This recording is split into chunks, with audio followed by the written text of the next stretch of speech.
சற்று முன் கிடைக்கப்பெற்ற மிக முக்கியமான செய்தி ஒன்று வெளியாகியுள்ளது. திமுகவின் நிர்வாகிகள் மீது விசாரணை. கரூர் சம்பவத்தில் திமுகவிற்கு சம்பந்தம் இருப்பதாக எதிர்க்கட்சியினர்கள் நேற்று தமிழக வெற்றி கழகத்தின் தலைவர் விஜய் அவர்களும் நேரடியாக வீடியோ ஒன்றை பதிவு செய்திருந்த நிலையில், தாவேகாவின் நிர்வாகிகளிடம் மட்டும் விசாரணை நடத்தக்கூடாது, ஆளும் கட்சியின் அந்த தொகுதி சார்ந்த எம்எல்ஏ, மாவட்ட செயலாளர் மற்றும் கிளை செயலாளர் போன்றவர்களிடமும் விசாரணை நடத்த வேண்டும்.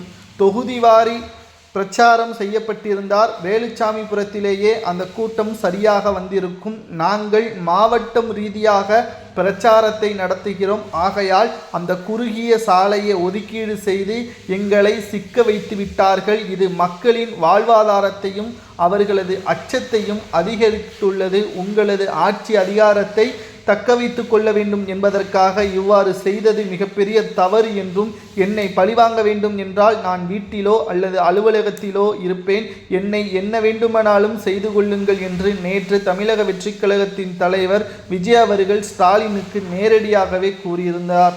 மேலும் இது அரசியலுக்கு நல்லதல்ல, விஜய் அவர்கள் அரசியலை நன்றாக கற்றுக்கொள்ள வேண்டும் என்று பலரும் விஜய் அவர்களுக்கு எதிர்ப்புகளை தெரிவித்து வருகிறார்கள். ஆனால் சம்பவம் நடைபெற்றதை நாம் பார்க்கும் பொழுது, அனைத்தை கேள்விகளையும் முன்வைக்கும் பொழுது அனைத்திற்குமே திமுகவின் பதிலாகத்தான் இருக்கிறது. ஏனென்றால் அனைத்து தவறான நடவடிக்கைகளுக்கு பின்னாலும் திமுகவின் நபர்கள் இருப்பதை நம்மால் உணர முடிகிறது.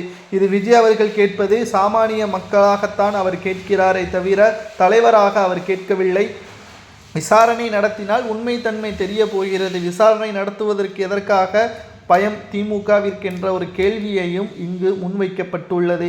மேலும் 2026 சட்டசபை தேர்தலில் திமுகவை எதிர்த்து தனியாக போட்டியிட்டால் நிச்சயம் விஜய் அவர்களுக்கு பாதுகாப்பு இருக்காது. அவரது ரசிகர்களுக்கும் தொண்டர்களுக்கும் நிச்சயம் பாதுகாப்பை பெற்றுத்தர முடியாது. ஆகையால் அவர் சரியான கூட்டணியே தேர்வு செய்ய வேண்டும். இல்லை என்றால் நிச்சயம் அரசியலில் விஜய் அவர்கள் வெற்றி அடைகிறாரோ தோல்வி அடைகிறாரோ அது இரண்டாவது பட்சம்தான்.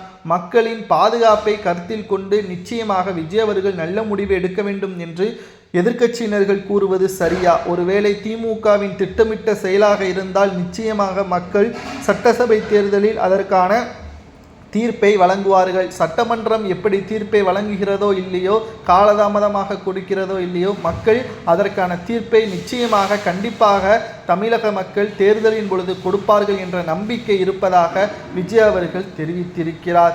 மேலும் தமிழக வெற்றி கழகத்தின் தொண்டர்களும் ரசிகர்களும் விஜய் அவர்களை பார்க்க வேண்டும் என்பதற்காக வந்தவர்கள் என்று திமுக பல்வேறு குற்றச்சாட்டுகளை முன்வைத்தது. மேலும் எதற்காக திமுக விஜய் அவர்களை பார்த்து பயப்படுகிறது?